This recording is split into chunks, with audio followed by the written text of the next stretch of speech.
ஈரோடு கிழக்கு இடைத்தேர்தல் பரப்புரை நாளையுடன் நிறைவடையும் நிலையில் திமுக மற்றும் நாம் தமிழர் கட்சி வேட்பாளர்கள் இறுதிக்கட்ட வாக்கு சேகரிப்பில் தீவிரமாக ஈடுபட்டு வருகின்றனர்.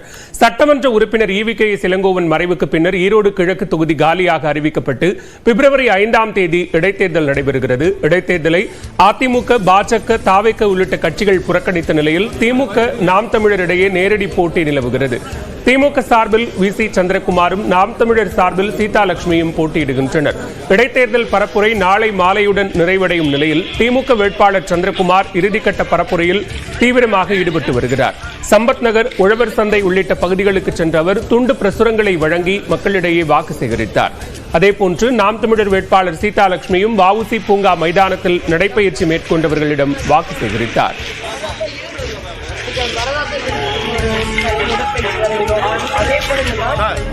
ஈரோடு பன்னீர்செல்வம் பூங்கா அருகே உள்ள தேவாலயத்திற்கு முன்பு திமுக வேட்பாளரை ஆதரித்து தந்தை பெரியார் திராவிடர் கழகத்தினர் பரப்புரையில் ஈடுபட்டனர். அப்போது சீமான் பற்றிய அவதூறாக புகைப்படம் அச்சிட்டு துண்டு பிரசுரம் வழங்கியதாக தெரிகிறது. இதனை அறிந்து அங்கு திரண்ட நாம் தமிழர் கட்சியினர் தந்தை பெரியார் திராவிடர் கழகத்தினர் மீது தாக்குதல் நடத்தினர். தொடர்ந்து காவல்துறையினர் இரு தரப்பினரையும் சமாதானம் செய்து அனுப்பி வைத்தனர்.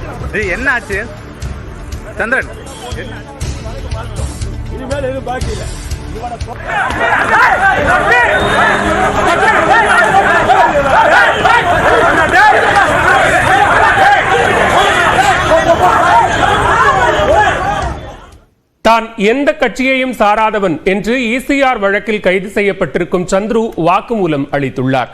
தனது உறவினர்கள் அதிமுக கட்சியைச் சேர்ந்தவர்கள் என்றும் அவர் விளக்கம் அளித்துள்ளார். வண்டியில் அந்த கொடி மாற்றுக்கிறது தான் பெரிய இஷ்யூவாக இருக்குது. நான் எந்த கட்சியிலையும் சம்மந்தப்பட்டவன் கிடையாது. எங்கள் வீட்டில் எங்கள் அம்மாவோட அப்பாவும் எங்கள் அம்மா கூட பிறந்த அண்ணனும் ஏடிஎம்கேல தான் இருக்காங்க. எங்கள் மாமா இப்போ ஏடிஎம்கேல போஸ்டிங்கில் இருக்கார். ஃபுல் அண்ட் ஃபுல் ஏடிஎம்கேல தான் இருக்கார். எங்கள் தாத்தா தாம்பரத்தில். எங்கள் தாத்தா அந்த காலத்துலேருந்து எம்ஜிஆர் சினிமாவில் நடிக்கும் போதுலேருந்து எங்கள் தாத்தா எம்ஜிஆர் கிட்ட டிரைவராக இருந்தார். கட்சி ஆரம்பித்ததுக்கப்புறம் எங்கள் தாத்தாக்குன்னு ஒரு போஸ்டிங் எடுத்து தேனாம்பேட்டில் இருந்தார். ரீசெண்டாக 3 இயர்ஸ்க்கு முன்னாடி தாத்தா இறந்துட்டார்.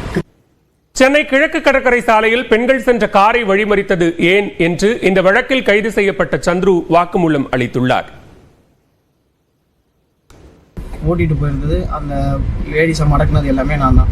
இது சந்தோஷன்ற சொன்னதுனால தான் சொன்னேன். வண்டியில் இடிச்சிட்டாங்க. அந்த இடிச்சதை கூட நான் என் கண்ணால் பார்க்கல. அவர் சொன்னார் அந்த நிமிஷம், இந்த மாதிரி நம்ம வண்டியில் இடிச்சிட்டாங்க, அந்த வண்டியை கூட்டிடா அப்படின்னு சொன்னார். சரி, நான் ஃபஸ்ட்டு அவங்கள போய் அவங்களுக்கு நேராக நின்னேன். அவங்க என்ன சொன்னாங்கன்னா, நாங்கள் நிற்க மாட்டோம், நாங்கள் போகிறோம்னாங்க. சரி, அவர் நான் மடக்கி அவர் காரை மடக்க சொல்லிட்டாரு. நான் மடக்கலைன்னா எனக்கு அது பிரச்சனையாயிடுன்னு சொல்லி நான் போய் காரை மடக்கினேன். அதுக்கப்புறம் தான் அவங்க வீடியோலாம் எடுக்க ஆரம்பித்தாங்க. திருப்பி ரோட்டில் பிளாக் பண்ணி நிறுத்தினேன். திருப்பி ரிவர்ஸ் எடுத்து அவங்க வீட்டுக்கே போயிட்டாங்க. அவங்க நான் வீட்டுக்கு போகும்போது கரெக்டாக சந்தோஷம்னு சொல்கிறவர் வந்துட்டாரு. அவர் டேரெக்டாக அவங்க ஃப்ளாட் சொல்லியே போயிட்டு இல்லை, நான் உன்னை பிடிக்க சொன்ன கார் இது கிடையாது, வேற காரு, அவங்ககிட்ட நீ சாரி சொல்லிட்டு வந்துடும்னு சொல்லிட்டாங்க. அதுக்கப்புறம் அவங்க ஆர்குமெண்ட் ஆச்சு. சாரி சொல்லிட்டு அங்கே நாங்கள் கிளம்பிட்டோம். அதுக்கப்புறம் தான் கம்ப்ளைண்ட் கொடுத்தாங்க. என்ன ஆர்குமெண்ட், நாங்கள் பண்ணலை, நாங்கள் காரை விட்டு இறங்க மாட்டோம், எங்கள் அசோசியேஷன்லேருந்து வருவாங்க அப்படி இப்படின்னு அவங்க 2 பேருக்குள்ள பெரிய வாக்குவாதம் காணிட்டே இருந்தது. எங்கள் மாமா வருவாங்க, அவங்க வருவாங்க, நீங்கள் அவங்க கிட்ட பேசுங்க, இல்லை நான் போலீஸை வர சொல்கிறேன் அப்படின்னு சொன்னதுக்கப்புறம் சந்தோஷம் இல்லை, நாங்கள் பண்ணோம், சாரி நாங்கள் கிளம்புறோம், போலீஸ் வர சொன்னீங்கன்னா என் வண்டி நம்பர் சொல்லுங்கள், எங்களை கூப்பிட்டாங்கன்னா நாங்கள் பேசிக்கிறோம் அப்படின்னு சொன்னார். காதலர் தினத்தன்று கொடைக்கானலுக்கு சுற்றுலா செல்ல திட்டமிட்டிருந்ததாகவும் அப்போது சுங்கச்சாவடிகளில் கட்டணம் செலுத்துவதை தவிர்க்க தனது காரில் திமுக கொடியை பொருத்தியதாகவும் சந்துரு தெரிவித்துள்ளார். எனக்கு அந்த கொடியை சந்தோஷம் சார் போட சொன்னார். எதனால் போட சொன்னார், நான் அந்த காரை வாங்கி என்ன 4 மாதம் ஆகுது சார். அனிஷன்றவர்கிட்ட வாங்கினேன். வண்டியை கொஞ்சம் அதை ரெடி பண்ணிவிட்டு நான் விற்று உங்களுக்கு நல்ல ரேட்டுக்கு விற்று தரேன்னு. வண்டிக்கான வேலை போயிட்டுருக்கு, அந்த வண்டிக்கான வேலை பண்ணிகிட்ருக்கேன். சரி, ஓகே அப்படின்னும் போது அவர் என்ன சொன்னால், நம்ம கொடைக்கானல் போவோம், பிப்ரவரி மாதம் லவ்வர்ஸ் டே வருது, அதுக்கு முன்னாடி நம்ம எல்லாம் கொடைக்கானல் போவோம். கொடைக்கானல் போகிறதுனால தான் சார் அந்த வண்டியில் கொடி போஸ்ட் போட்டோம். மெயின் ரீசன் ஏன்னா டோல் அவாய்ட் பண்ணலாம் சார். ஏன்னா ஒரு கொடி போட, நான் அப்பயுமே சொல்கிறேன், கொடி வேணாண்ணா, எனக்கு அதில் எந்த ஒரு இதுவுமே இல்லை, நான் எது போடுறா என்னைக்கோ ஒரு நாள் தானே, நீ போயிட்டு அவுத்துக்கோ, வெறும் கம்பம் மட்டும் இருக்கட்டும், கொடி அவுத்துக்கோ அப்படின்னாங்க. கொடி அதனால் அதுக்கு தான் சார் கொடி போட்டோம். ஆண்டுக்கு 4 லட்சம் முதல் 12 லட்சம் ரூபாய் வரை வருமானம் ஈட்டுவோர் வரி செலுத்த தேவையில்லை என்றாலும் வருமான வரிக்கணக்கு தாக்கல் செய்ய வேண்டிய அவசியம் என்ன என்று பட்டய கணக்காளர் சுரேஷ் தரும் விளக்கத்தை கேட்கலாம். 12 லட்சம் வரை விலக்கு அளிக்கப்பட்டிருக்கு, வரி கட்ட வேணாம். ஆனால் 4 லட்சத்துக்கு மேலே போகும்போது நம்ம என்ன பண்ணலாம்? 4 லட்சத்துக்கு மேலே போகும்போது நீங்கள் வருமான வரி தாக்கல் செய்யணும், அவ்வளோதான். ஸோ இப்போ நீங்கள் 4 லட்சம் தான் உங்கள் இன்கம் இருக்குது அப்படின்னா நீங்கள் வருமான வரி தாக்கல் செய்ய வேண்டிய அவசியமே இல்லை. இப்போ 4 லட்சத்துக்கு மேலே உங்கள் இன்கம் இருக்குது, நீங்கள் சேலரினா 4,75,000 வரைக்கும் கூட நம்ம எடுத்துக்கலாம், சேலரி கிளாஸ்னால். சேலரியில் பிஸ்னஸ் மேனாக இருந்ததுன்னா 4 லட்சம் வரைக்கும் நீங்கள் டேக்ஸும் 0, வருமான வரி தாக்கலும் வேண்டாம். நீங்கள் 4 லட்சம் மேலே போச்சுன்னா 12 லட்சம் வரைக்கும் வருமான வரி தாக்கல் செய்யணும், ஆனால் வரி 0. நீங்கள் உங்கள் எம்ப்ளாயரும் அவங்க டேக்ஸை பிடிக்க மாட்டாங்க ஆக்சுவலாக. ஆனால் பிஸ்னஸ் பர்சனுக்கு வேறு ஏதாவது அவங்க வரி பிடித்தம் பண்ணியிருந்தானே அந்த அமௌண்ட்டை ரீஃபண்ட் வாங்கிக்கலாம். நம்ம கையை விட்டு கட்ட வேண்டிய அவசியம் கிடையாது. எல்லாருக்குமே பொதுவாக என்ன ஒரு கேள்வி எழுன்னா, 12 லட்சம் வரைக்கும் டேக்ஸ் கட்ட வேண்டாம், ஆனால் ஏன் நம்ம அதை ஃபைல் பண்ணணும் அப்படிங்கிறது.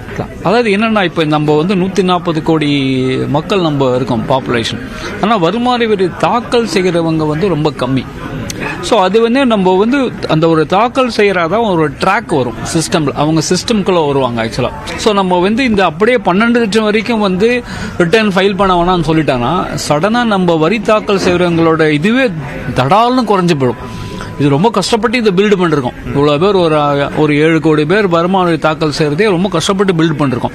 அதை நம்ம ஓவர் நைட்ல நம்ம இது பண்ண முடியாது. அப்போ உங்களுக்கு ட்ராக்கிங் மெக்கானிசம் நம்ம உலக லெவலில் நம்ம சொல்லும்போது எங்கள் ஊரில் எவ்வளோ பேர் வருமான வரி தாக்கல் செய்யலாம் அப்படின்றது ஒரு ஸ்டாட்டிஸ்டிக்ஸ் ரொம்ப இம்பார்ட்டன்ட். இது பல விஷயங்கள் ஒரு கண்ட்ரியை பற்றி நம்ம சொல்லணும்னா, நம்ம உங்கள் ஊரில் எவ்வளோ பேர் வருமான தாக்கல் செய்கிறாங்க, இல்லை 50,000 பேர் தான் தாக்கல் செய்யறாங்க நம்ம சொல்ல முடியாது. 4 லட்சத்து வரைக்கும் கொண்டு போனதே நிறைய பேர் அந்த வரி தாக்கல் செய்யறது தான் விலகி போயிடுவாங்க. உலகமே பரபரப்பாக விவாதித்து வரும் செயற்கை நுண்ணறிவு துறை மேம்பாட்டுக்காக மத்திய பட்ஜெட்டில் கடந்த முறையை காட்டிலும் 260% நிதி கூடுதலாக ஒதுக்கீடு செய்யப்பட்டுள்ளது.